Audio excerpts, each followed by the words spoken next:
Gift Biz Unwrapped, episode 319. If they click through this image, it's going to take them to where they can actually physically buy it. Attention gifters, bakers, crafters, and makers. Pursuing your dream can be fun.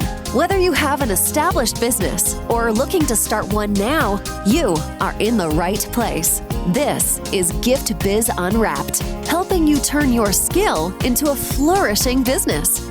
Join us for an episode packed full of invaluable guidance, resources, and the support you need to grow your gift biz.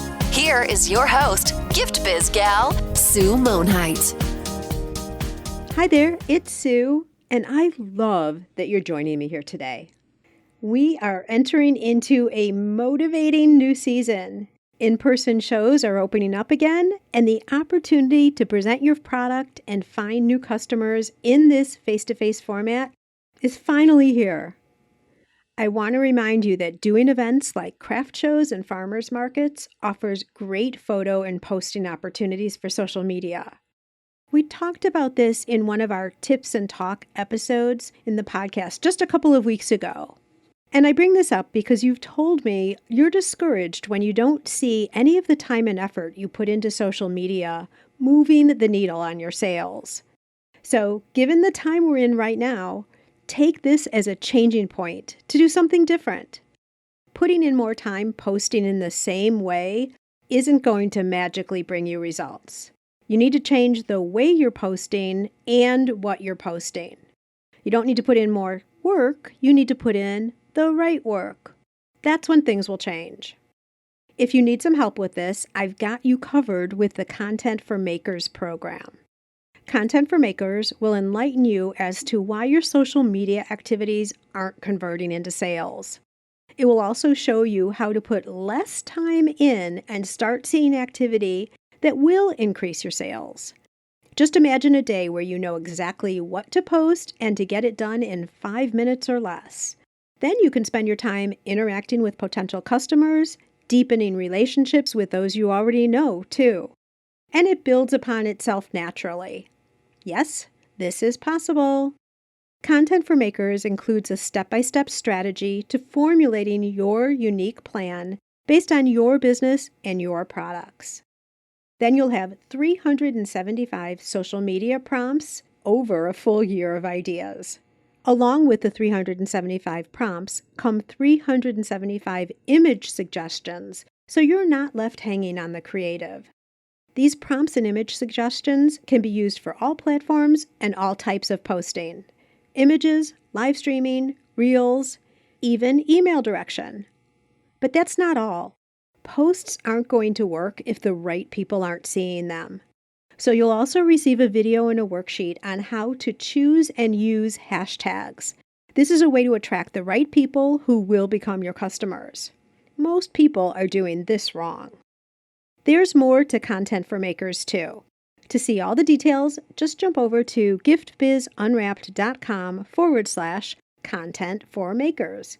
But honestly, at only $27, it's a no-brainer.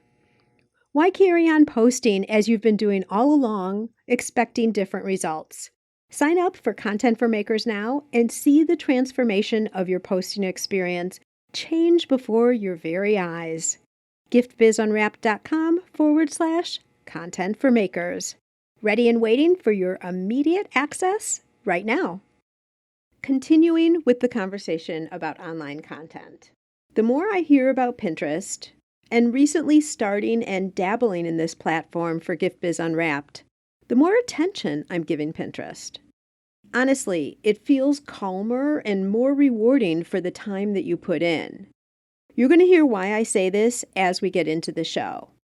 Oh, and in the background from time to time, you're going to hear little Bailey make an appearance, her very first podcast. Keeping it real and making things happen. That's the way we roll.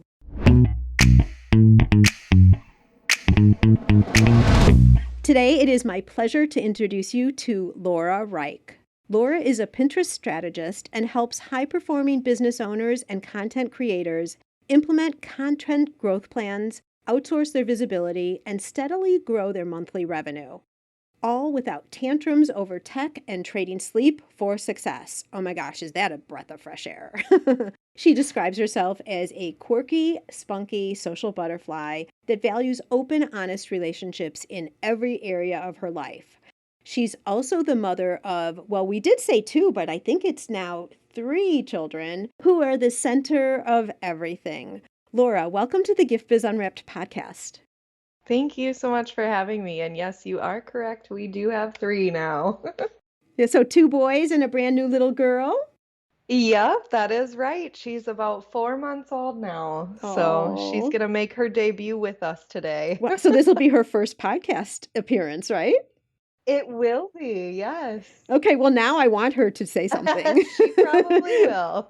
One noise here or there along the way will be just fine. Perfect. Well, Laura, so I do something a little bit different to kick off our conversation, and that is through a motivational candle and having you describe yourself in that way. So, if you could help us envision a candle that you would create yourself that really speaks to who you are, what color would it be, and what would be a quote or a saying that would be on your motivational candle?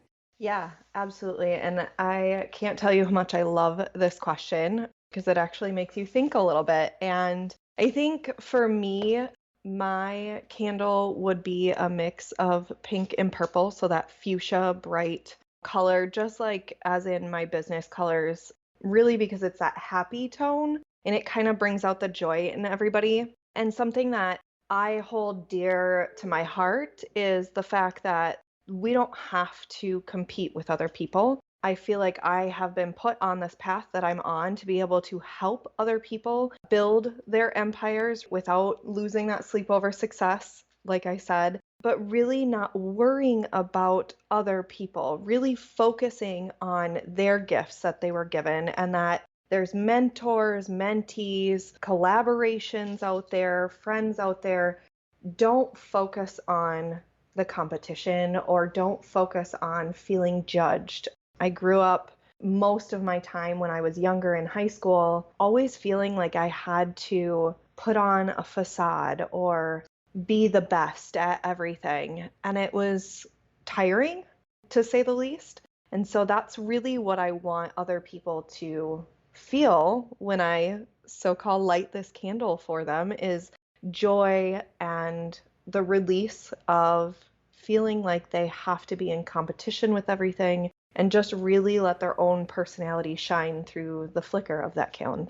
It's so true. And I don't think we can always avoid it, but to just put it to the side. Yeah. I so agree with you because it's so freeing not to be thinking that way. I kind of think of it for myself as just staying true to the audience that's coming to you for the value that they're getting from you, whether it's a product or a service. Yeah. And just staying total eyes focused on those you're serving and not looking at other people who are potentially doing something similar because they might be offering something kind of similar, but they're not offering it the way you are. Yep, absolutely. And like you said, it's still going to come up. It still comes up for me. I mean, it can come up any day, any month, whatever. But to have it set so that you know how to get over that mindset block and you know that you've released it before, that's really empowering. And to know that person that you're probably maybe feeling intimidated with, or you're feeling like they're farther along than you are, so could you ever get to where they are? They probably feel the same way about somebody else too. Yeah. This isn't exclusive to a certain group of people. Everybody has this. Yeah, I actually was super humbled when I was going on a podcast with someone else that I really looked up to. And she was like, I was super nervous to have you on this call because I know how awesome you are. And I was like, are you serious? Thank you. But I was super nervous to come on with you. It's interesting to see everybody's different way that they're processing things. You never know what somebody else is thinking. And so just don't take that for granted. Right. That's so valuable. I love that we got into this conversation. And I'll just share with you, Laura, that I see this a lot in our community here where people want to hold so close to their chest a product that they make, not share too much. And when they don't share, then nobody knows about the product. Yeah. So it's kind of self-defeating because if you don't talk about it, how are people going to know about it to buy it? Exactly. Let's face it, we're talking still with candles, so I'm going to stay with the candles here. But you selling candles doesn't mean that someone who loves candles won't buy from multiple people, you included. Yeah. You don't only have one special brand of jewelry that you wear. You might have some that you favor more than others, but there's reasons why you like jewelry or candles or whatever it might be, and you buy from multiple places. Yep, absolutely. But it takes some conversation for people to get past that, for sure. Anyway, why don't we dive into the topic at hand here? I've been teasing that you've been coming on, so I know that our listeners are anxious to talk about Pinterest.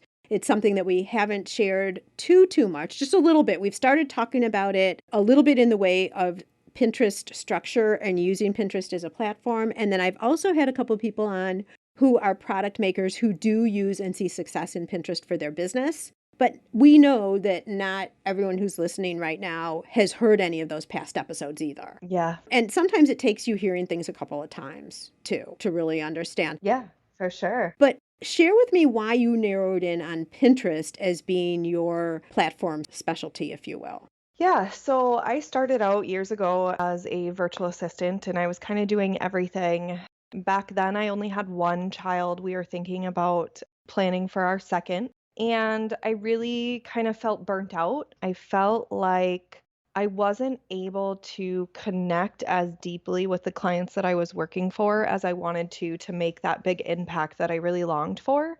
So I wanted to figure out what really I enjoyed and helped them the most in something that they really didn't have the knowledge in. I had gone to school in the past for graphic design and had a bachelor's in advertising design. I started dabbling in different ways that I could use my love for graphic design and fell on Pinterest when it was still invite only back then. Oh my gosh, that's a ways back. So you've had a journey with this platform from the beginning. Yeah, I have. I didn't always do it as a service for everyone, but just really for my own personal blog and things that I was working on. I had an MLM company back then I was working with, things like that, that I really focused on. Okay, how can I grow these side things for myself while still working with clients? And I found myself actually exponentially growing different things when I really put my focus into the design and Pinterest. So I started to level down to only that. I don't want to put on this charade that it was easy to drop VA. It was back and forth for a few years. I have a couple clients that I still work with today that went through that transition with me. So they can tell you, like, it was a journey, but I decided that when I started seeing the results for not only my own prerogative on the platform, but also my clients and how it was able to help them and how I felt like I was a piece of the puzzle for their larger message and their impact that they were making, that's really when I was like, okay, this is all I'm going to do. And I've been doing it now for probably 6 years, only doing Pinterest. Well, and honestly, I mean, each of these platforms, and we're going to decide what Pinterest really is. I'm going to let you define that in a second. Yeah. But whether you're talking about a social media platform or a search platform, they've gotten so intricate now and they keep adding different levels of service. I'm just going to call out Instagram because everyone knows that. Like there are so many different areas that you can sit in Instagram. It's pretty much mind blowing. Yeah. So every platform is like that now that you do need to specialize, I think. Yeah. Let's just talk about that specifically. How would you define Pinterest today? Because I know it's changed over the years that you've been working with it.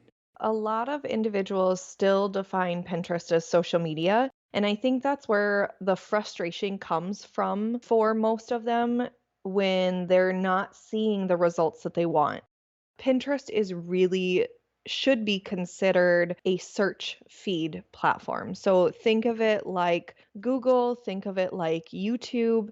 People are going to the platform searching for a solution, whether that's a solution to a problem that they are having and they want to do research on it, or whether that's a solution to the newest product that they need in their home or business or on their person. That's what they're doing when they go to the platform. So it's beneficial because they already know that they want this answer or they want this product. They just don't know where to purchase or where to learn more. And that's where Pinterest provides that stepping block for these individuals. We shouldn't be using the platforms in the same way because their purposes are different. One is social media and one is more search. And that also then I think means that the way we interact and as a business, posting on those platforms needs to look different. Yes. So you shouldn't take a post that you're posting on Instagram and just copy it over to Pinterest, right? Correct. I do see people doing that, even from like the TikTok videos are now going on to Pinterest, and you'll probably still get a little bit of traction with it. But if you really want to see the results that you're looking for in terms of reaching a wider audience and bringing in that traffic and those sales that you're going for, then I definitely would say take some time to research more on the platform yourself. What are people searching for? And when they're searching for that thing, what is pulling up, right? And that's something, I mean, we can dive into it too if you want, but I call it pin hacking. Really, it's like ClickFunnels and Russell Brunson. He used to always say funnel hacking, like go through somebody else's funnel and try to see how you can improve on it without reinventing the wheel. It's the same thing. If you're selling a piece of jewelry and you go to Pinterest and you search like maybe Mother's Day jewelry, or maybe it's an heirloom or something like that, see what type of designs and titles and call to actions pull up on those pins when you search that term for the product that you offer. Then figure out a way to be able to fill in the gaps that those other companies are not able to fill right now so that you can help that individual even further along their purchasing journey. So, what I want to do here now, we've made the division between the fact that Facebook, Instagram, all of the social media platforms are different than Pinterest. So, we're not going to do any comparison anymore. Now, we're going to be focusing just on how to work with the Pinterest platform to get the best results that you possibly can. When we're talking about, you were saying, find out what people are searching for. So, you're not able, you know how like in Google you can pull up and it will suggest other search terms for you? The way I think I'm hearing you talking about this is you pull up what you think people are searching for, you look at the results that are coming up for those searches, and then find what information is missing that you can build the value up for that search term. Correct. Yep. And you can actually also get similar search terms when you do that, just like on Google. So, what you would do is if you're on your mobile device, there you go. She's making Hi. her debut. What's her name? This is Bailey Isabel. Bailey Isabel. I love Yeah. that. Hi, Bailey. Chewing on her toys. She likes what you're talking about. Yeah, she does. She's saying, "Go, mama." Mhm. So, when you're on your mobile device, if you look down at the bottom, you'll see the house and then the magnifying glass. And if you tap on the magnifying glass, it'll say search for ideas. This is very similar on a desktop. If you go up to the top right, you'll see that same magnifying glass. And then, say, if I just type in jewelry, then underneath that, what comes up for me right now is jewelry organizer, jewelry accessories, jewelry making, jewelry patterns. So then it does kind of lead you down that journey of if you are doing something that, like maybe you're making a jewelry organizer box, right? And that's your product. Well, then tap on jewelry organizer and go through and then take that next step and see what's pulling up and where you can kind of fill those gaps again. So, what type of gaps? Like talking about jewelry organizer, that's perfect because we do have people here who are listening who I know have a similar product that aligns with that. Where would be the gaps? Because if you're saying jewelry organizer, I'm thinking what's coming up are products that are jewelry organizers or maybe some articles that talk about how to organize your jewelry. Yeah, so both actually come up for me. You have an Explore tab and a Shop tab.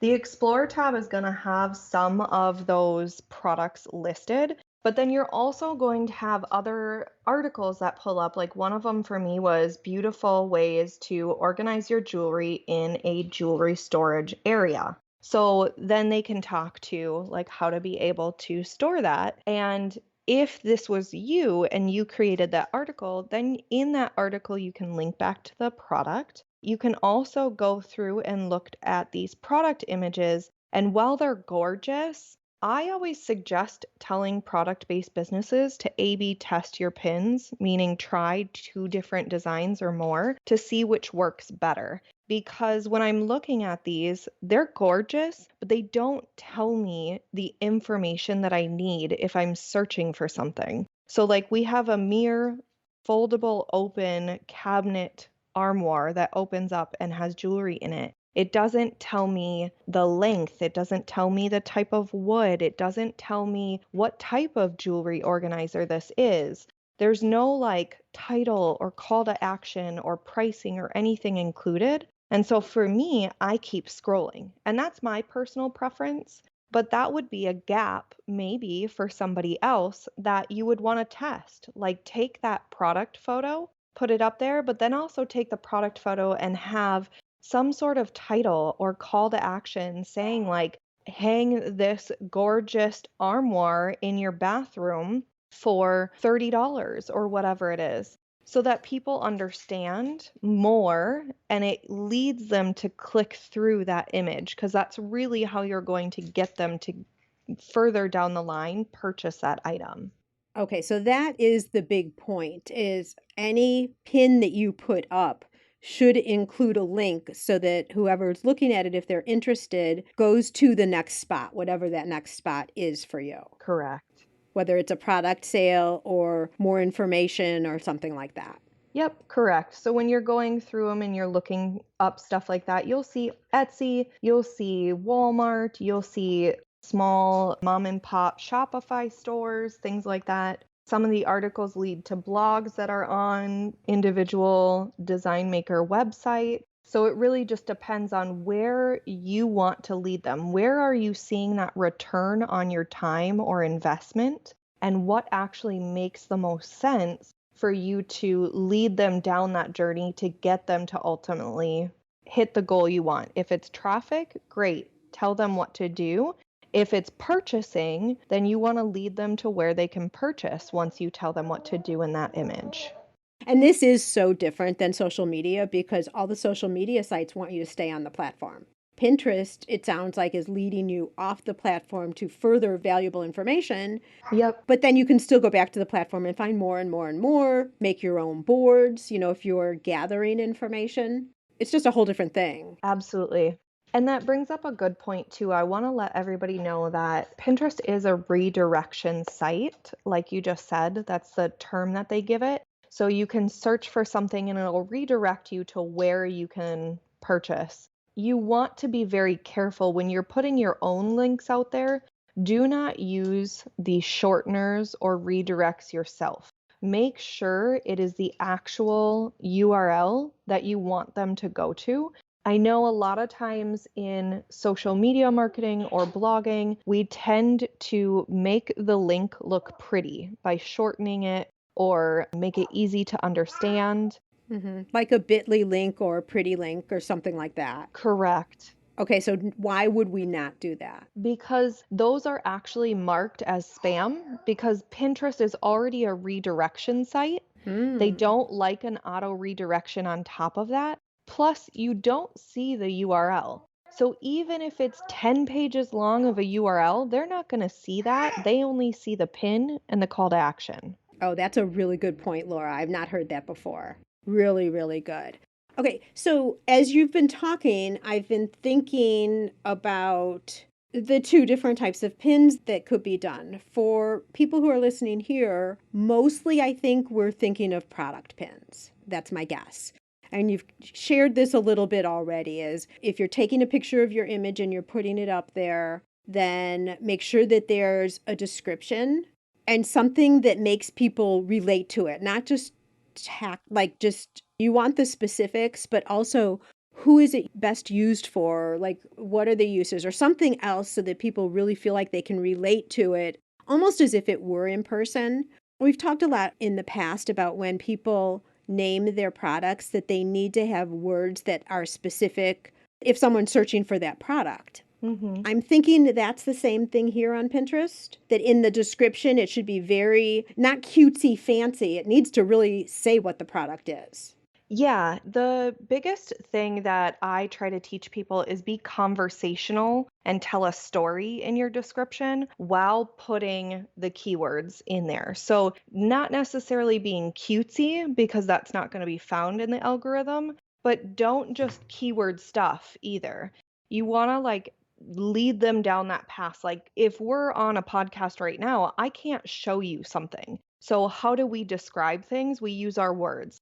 That's the same way that you want to be able to do that in a pin description. Pretend like they can't see that product image. Pretend like they don't understand anything about that product.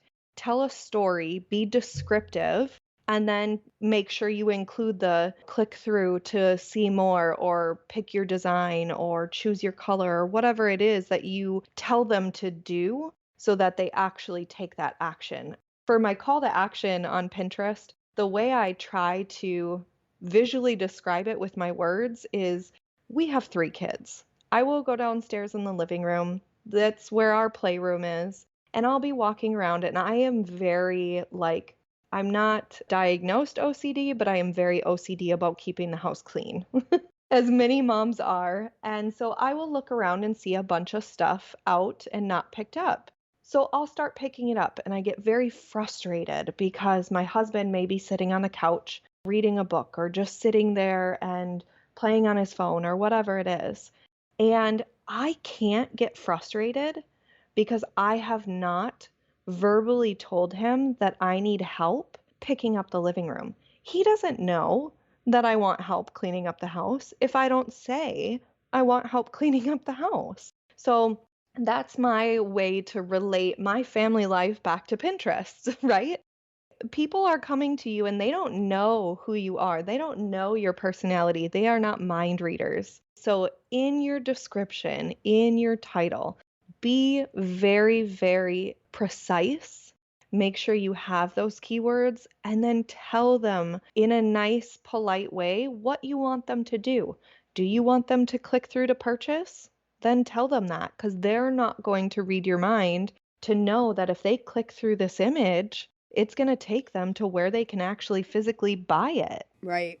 This has been a great explanation because for sure what you're saying to all of us is don't just take that description that you have on your website, copy it, put it on Pinterest with a picture, put a link, and be done. 100%. You need to add some personality, talk about the product. And the thing that I like about this so much, Laura, is it's also getting a potential customer to know the artist, to have a little glimpse into their life, like you with your children.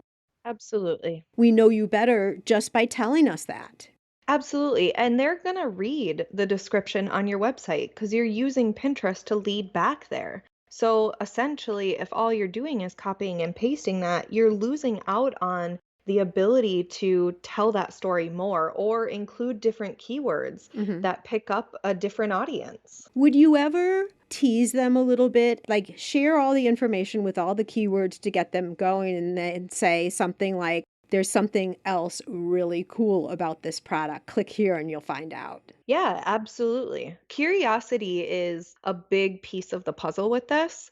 So, especially creating that curiosity in the images. Maybe you show a behind the scenes that's not a fully finished product in your pin. And then you say something like that in the description, like check out the finished product here, or check out this really cool addition not shown in the image. Ooh, I like that. Yeah, because if you're doing this for a product purchase, you're trying to get them to click to come over to the site because they're one step closer to that buy button then. Absolutely. Okay, wonderful. So then what about if you're doing an article? And we very recently also started talking more about why having a blog is valuable to a product-based business. And so what do you feel? We know that you can put articles or links or photos to articles on Pinterest. What else can you tell us about that? Isn't this conversation with Laura amazing? We're going to get more tips on how to use Pinterest right after a quick break. Yes, it's possible. Increase your sales without adding a single customer. How, you ask? By offering personalization with your products. Wrap a cake box with a ribbon saying, "Happy 30th birthday, Annie." Or add a special message and date to wedding or party favors for an extra meaningful touch. Where else can you get customization with a creatively spelled name or fine packaging that includes a saying whose meaning is known to a select few? Not only are customers willing to pay for these special touches, they'll tell their friends, and word will spread about your company and products. You can create personalized ribbons and labels in seconds. Make just one or thousands without waiting weeks or having to spend money to order yards and yards. Print words in any language or font. Add logos, images, even photos. Perfect for branding or adding ingredient and flavor labels too. For more information, go to theribbonprintcompany.com. You can do a number of different things. So you have a static pin image that you can do on Pinterest, which I suggest looking into text-only images, your product shot, maybe behind the scenes shot. You also have the ability to do something called story pins. This is really cool for product-based business owners right now. The downfall with story pins is you're not allowed to link to anywhere. It's more for brand awareness and having a longer time period to tell them your story. So this is cool because they can follow you at the end automatically from seeing your story. And unlike Instagram or other social platforms, it stays up forever. It does not go away in 24 hours. So you can do like videos showing them how you make a product. You can show them the final touches, maybe tell them the process of how you got started with this product. But you have 5 to 7 different images you can put together, or different videos you can do as short clips to really show them your personality, show them the product, show them your store, whatever it is you want to do, and then build that brand awareness that way. And the third opportunity you have, which is linkable like static pins, is video pins. I suggest if you're going to do a video pin to keep it short and sweet. Again, this would be a fun way to kind of get them to want more information. So you can give them a quick, short, sweet 20-second snippet of something you're working on, or maybe you're pre-selling an item and it's not out on market yet. Things like that can really be fun in terms of the videos, and then you can include the link back to where the product will actually be. Okay. And are these videos, can they just be off the cuff casual videos like an Instagram story is, or should they be more professionally done? No, you can actually do off the cuff. We have tested professionally done videos versus just off the cuff videos. We haven't noticed a big difference between the two. I think it's just like now, like I have a 4-month-old sitting on my lap bouncing while we're doing this podcast recording. That's just real life, right? And people like that.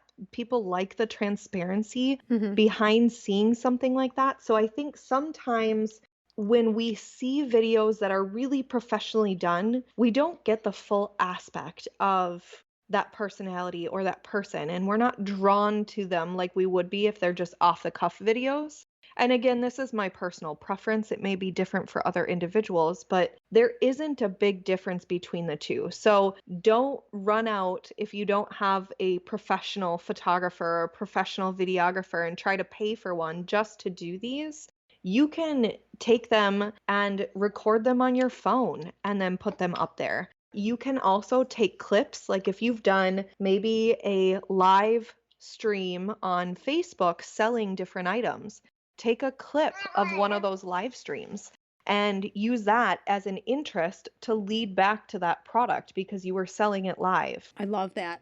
That makes a lot of sense to me. Perfect. Okay. And so the other thing I'm wondering when I'm thinking of product specific images, I do know when you do blog articles, or I know when we're putting up direction to our podcasts over on Pinterest, that you can do multiple images, text posts, text images, product images, different types of things that all lead back to the same link. Yep, so I'm glad you brought this up. Yes, one of the major changes recently has been to create fresh pins. And that's really loosely defined by Pinterest.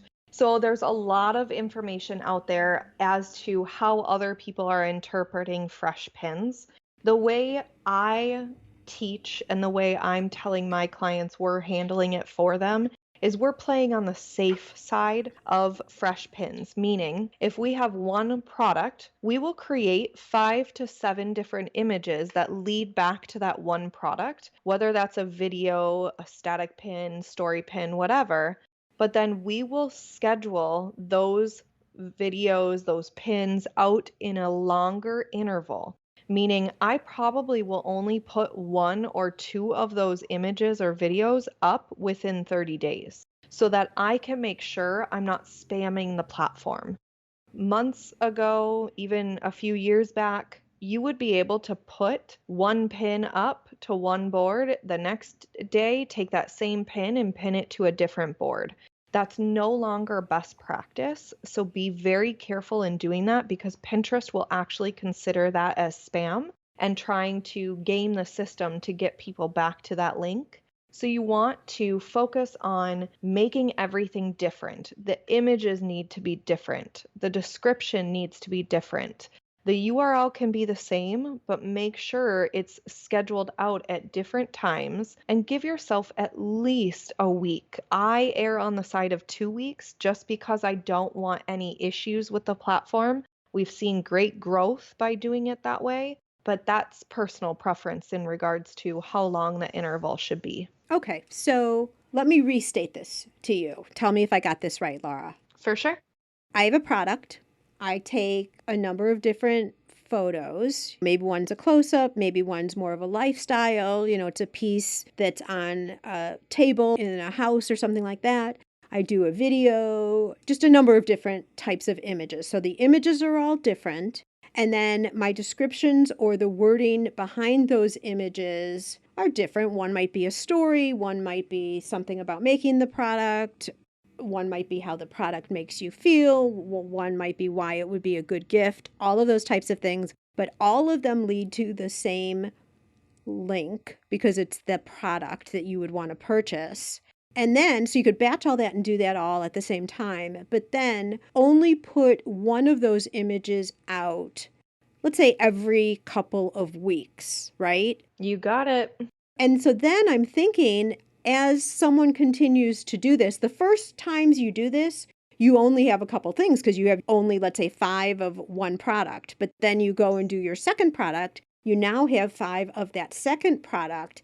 And as you're scheduling things out, it all builds on itself. Correct. Yep. And so this is another thing I kind of go against the grain with. A lot of people say you should be pinning 15 to 25 times a day. Oh my gosh.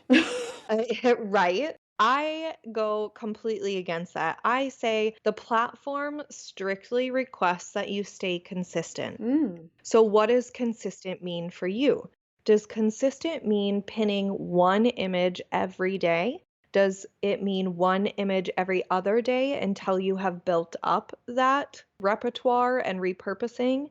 And also think about it like, what can you batch out, right? I like to educate people to try to be able to get at least 7 days scheduled out within less than 1 hour a week. And that really goes back to my mantra of not trading your sleep for success. So if you can consistently do that, then that's where you should start. Just be very aware of what you're going to be able to keep up with because you will be rewarded for being consistent. Spinning off of that, I know that Pinterest is a long play. Put things up and your people who find you, interact with you, jump over to your products, and then hopefully buy, right, will happen over time.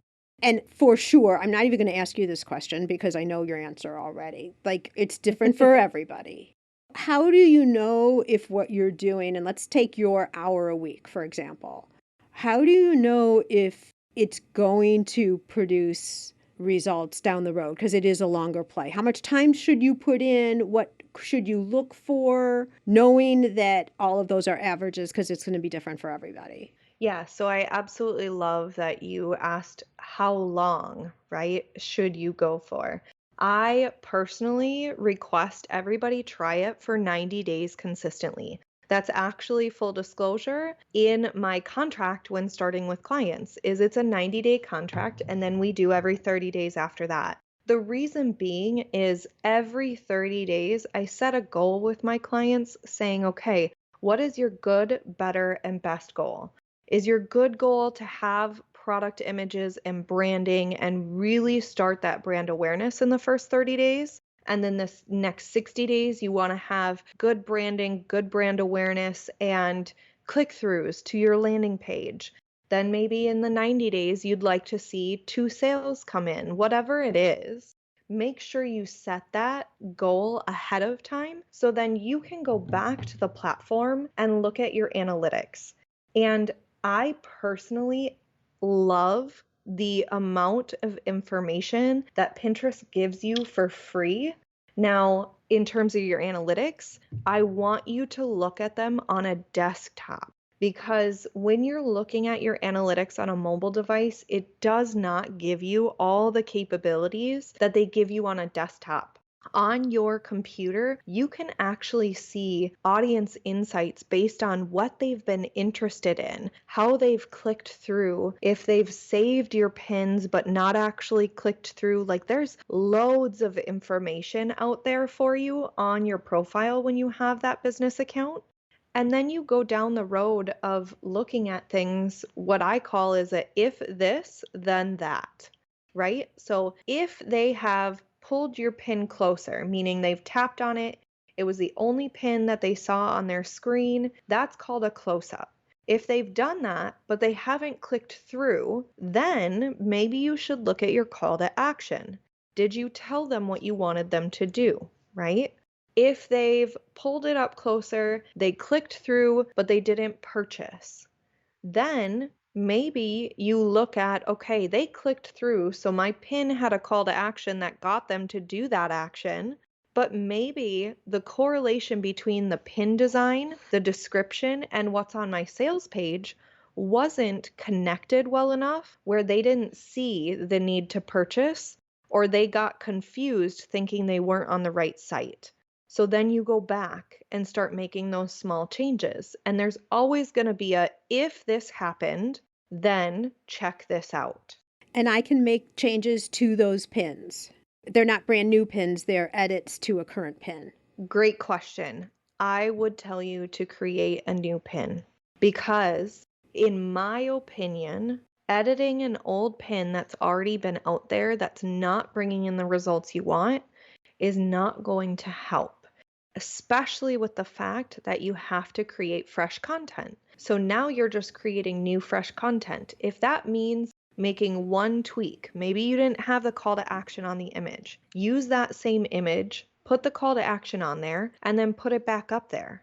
Now see what happens, right? It's the same as if you A/B tested it, but you've given it some time to see how the algorithm picks up and how your audience reacts to the pin that you shared. Okay. And then should you pull down that other one? No, I actually have pins that were from years ago. They still lead to old blog posts on my site, and I edited the blog posts to say, like, I no longer offer this service, but it still brings the traffic to my site, so now they can learn who I am. I leave them up there. I've actually had people still contact me for Pinterest services or my Pinterest course because they found me from a blog post I did on Facebook Lives. Got it. Wonderful. This is great, great information. And the thing that I want to point out to everybody, I don't know that you caught it, so I want to make sure that you're understanding is success on a pin isn't always only sale of the product that you had driven that person to. It starts with attracting people on Pinterest to knowing who you are. It might be that. You might be analyzing it based on the click-throughs and then ultimately the sales. But all of this starts to happen over time. Correct. Yeah, really important. You may not have a sale yet, but your Pinterest strategy, if you're just starting, might be working because you're seeing that people are coming over to your website. Absolutely. So, and sometimes people have to see things more than once. They're not just automatically going to make a purchase. They have to start feeling more comfortable with you, which is also what the stories as the wording of your pin will help with. Yeah. And the nice thing is with those stories, like I said, is Pinterest puts that follow button at the end of them for you. So then they can start to see more of you and then start to learn more about what you offer and the products that you're selling and who you are, and then finish on to that purchase. I personally have had things in my cart for weeks.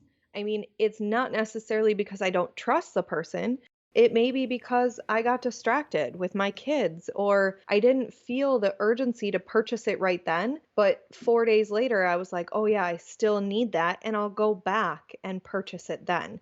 So just make sure, I'm so glad that you called that out when I said it, because it is a really big part of your strategy. Just make sure you're not focusing your results and your ROI on only sales, because it doesn't mean that you are a failure if you didn't get that sale the first time they clicked. That is such good information. It's hard for us not to, because that seems like the ultimate always, especially with product-based businesses. Of course. But there's a way to get there.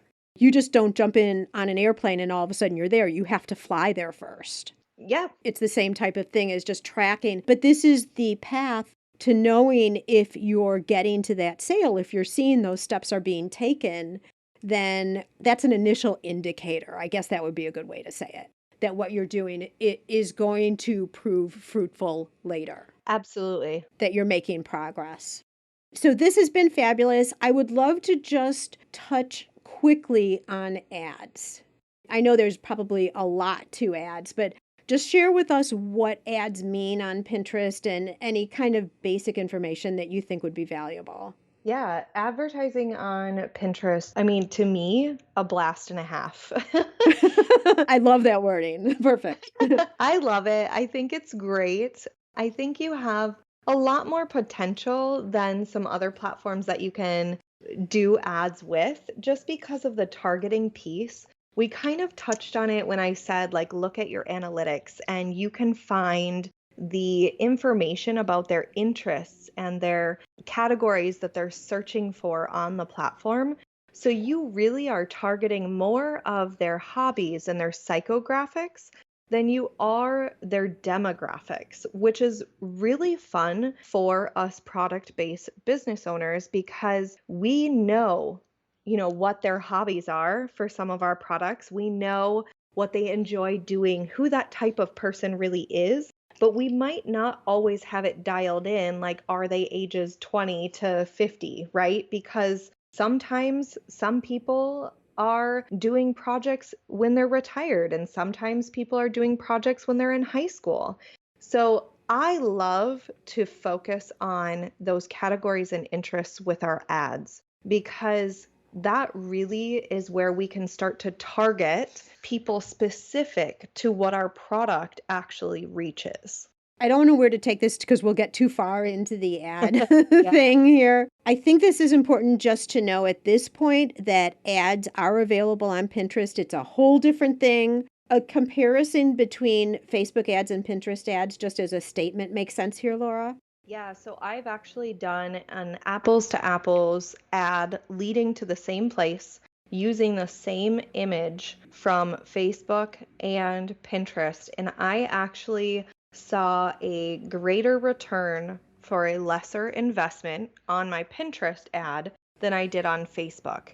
And what I will say is, I only left it up for a short amount of time because Facebook optimizes right away, meaning they will start showing it to the right people right away and you can start seeing sales right away.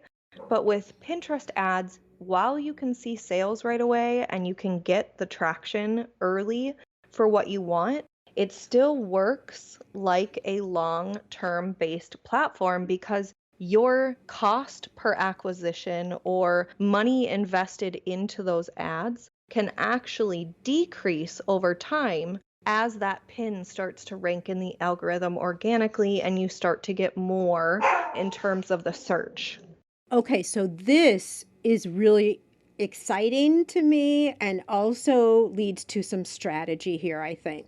It's exciting because you don't continually have to pay necessarily the same amount to get each viewer. You're saying it goes down, but also we need to think of what we're promoting a little bit differently because it can't just be a weekend promotion like you would maybe do over in Facebook. Because to get the full value, you want something that you would be willing to put on promotion over the course of time.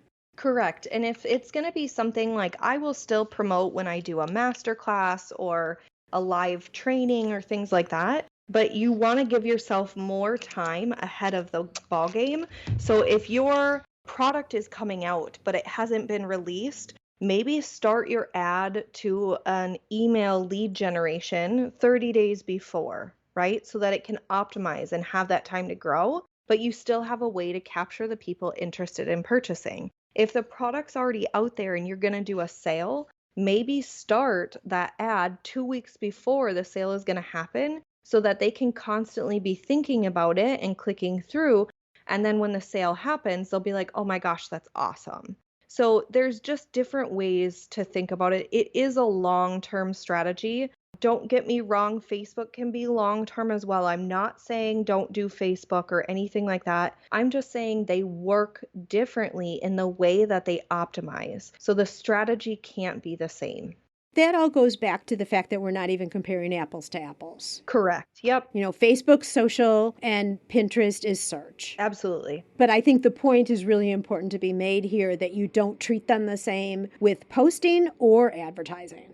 They're different, and they each can serve a different purpose and are used in different ways. Yep. Whether you even know what those purposes or ways are yet or not. Oh, this has been so interesting. I do have one more question that I do have to ask you, and this did come from the community. For so sure. I would be in huge trouble if I didn't include this in. But where do hashtags play a role, if any, in Pinterest? Great question. So I love hashtags with Pinterest. It is not the forefront of my strategy, is what I will say.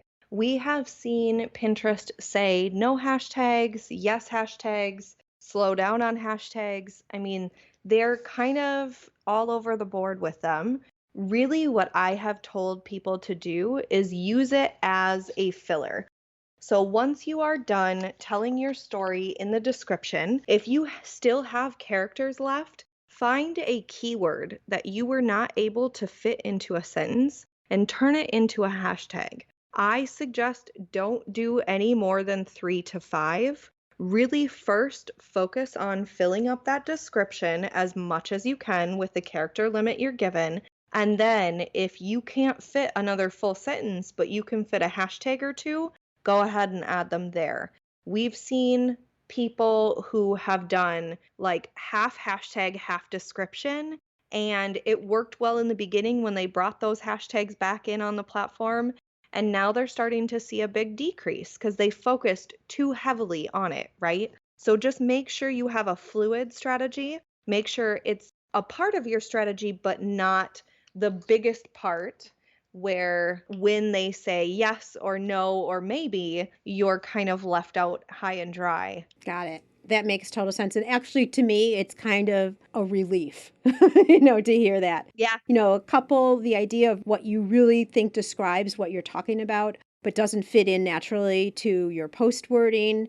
You can just put it as a hashtag. That's beautiful. I love that. And nice and short and sweet, 3 and 5, and then that's done. Perfect. Yep. Just make sure they're always relatable. Like if we're talking about jewelry, don't go out there and then do a hashtag about gardening just because you think the people that are going to purchase your jewelry are gardeners, right? Make sure they're still relatable to what you're actually presenting to them. Okay, what you're talking about and what your image is, both. Yep. Yeah, because those should relate anyway, obviously.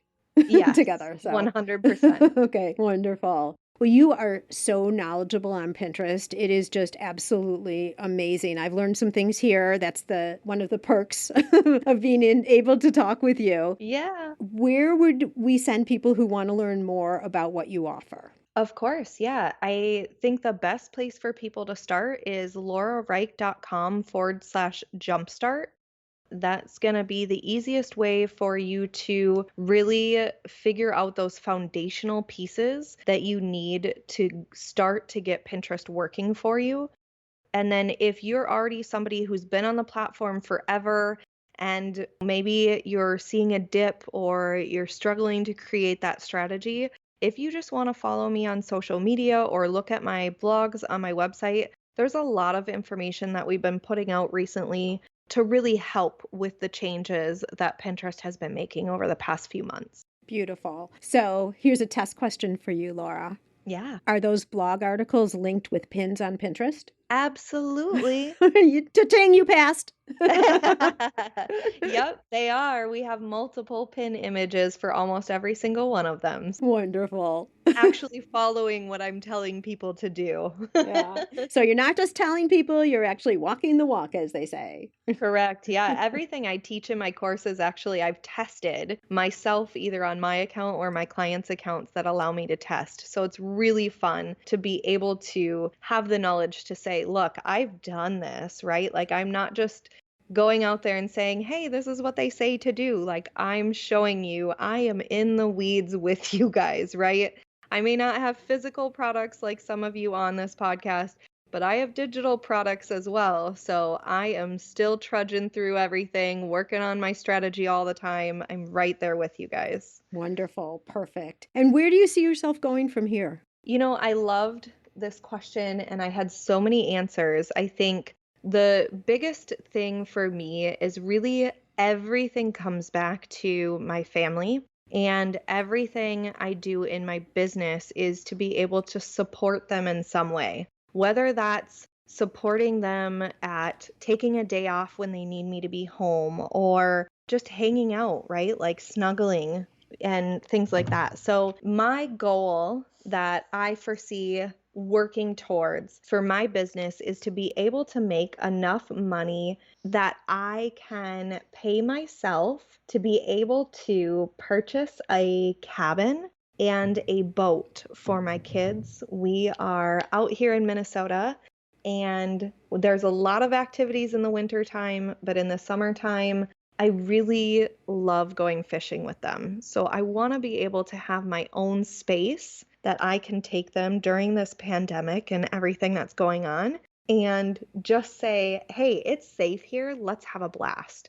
And it's somewhere outside of the house. It feels like a vacation. So my goal is to be able to serve enough clients well enough that we build that long-lasting relationship so that I can pay myself enough to purchase a cabin and a boat for my family. That feels so good. I can see it now already. Yep, I love it. We Yeah. love fishing. We are water kids and families. It's gonna happen, I'm telling you. It will. Well, you're putting it out in the universe right now. That's how I roll, that manifestation thing. I actually used to run a sales force out of Minneapolis, even though I'm in Chicago. So I was up in Minnie once a month for years and years and years. And so I know the area well and how beautiful Yeah. it is and all the lakes and all of Yes. that. It's gorgeous. You're absolutely in the right area to make that happen, that's for sure. Yep, absolutely. And so I love manifesting as well. So I actually talk typically to people like it's already happened. What is in my cabin? I know that we have a porch out the back where I can sit on the chairs and there's a bonfire and a little beach that the kids can go play on while we're grilling. And so I will talk about the actuals of what it's going to be, even though I don't even know where it's going to be. Yeah, but isn't that crazy how you do that? And then when it actually is reality, it so matches what your vision was. Yeah, and it's helpful because you feel like you're already there and it's not a how do I get this done? It's when do I get this done? Right. You're kind of planning the journey already, and there's joy in just the planning too. Absolutely. All right. So, is there a Pinterest board on this in your personal account? It is a secret board in my account. Yep. You caught me. Somehow I knew the answer to that one. Yeah, I have a few secret boards. I am a sewer, so I have a secret board on sewing with my mom. Oh, well, so that totally relates to people who are listening here for sure. Yeah, yep. Wonderful. Well, Laura, you have been so much fun. In addition to sharing so much information, we could go on forever, but I am quite sure that Bailey would like a little bit of your time. She actually fell asleep. I guess we're going to have to say goodbye. But again, thank you so much for coming on today. I really appreciate it. Yeah, no problem. Thank you so much for having me. It was an absolute blast. Now you can see why I've stopped in my tracks and am looking even deeper into Pinterest. The idea of posting content that will be used into the future is super appealing to me. Of course, I'll still be on other social media sites too, but the investment of time and energy here is well worth it. For me and for you. Make sure to catch the show next Monday, where we'll be talking with a handmade product business owner who's changed her target market and is now reaping the rewards of that change. She'll share the why and the how behind making this happen. Thank you for spending time with me today. If you'd like to show support for the podcast, a rating and review would be fabulous. You probably hear this on a lot of podcasts if you listen to many shows. And we do this because it's a really nice thank you for us putting together these podcasts. But the other thing is it helps our show get seen by more makers. So for you, it's a great way to pay it forward to our community. Also, make sure to follow the podcast because when you do that, episodes are automatically downloaded to your phone. And now, be safe and well, and I'll see you again next week on the Gift Biz Unwrapped podcast. I want to make sure you're familiar with my free Facebook group called Gift Biz Breeze. It's a place where we all gather and are a community to support each other. I've got a really fun post in there that's my favorite of the week, I have to say, where I invite all of you to share what you're doing, to show pictures of your product, to show what you're working on for the week, to get reaction from other people, and just for fun because we all get to see the wonderful products that everybody in the community is making. My favorite post every single week, without doubt. Wait, what? Aren't you part of the group already? If not, make sure to jump over to Facebook and search for the group Gift Biz Breeze. Don't delay. Come join us in Gift Biz Breeze today.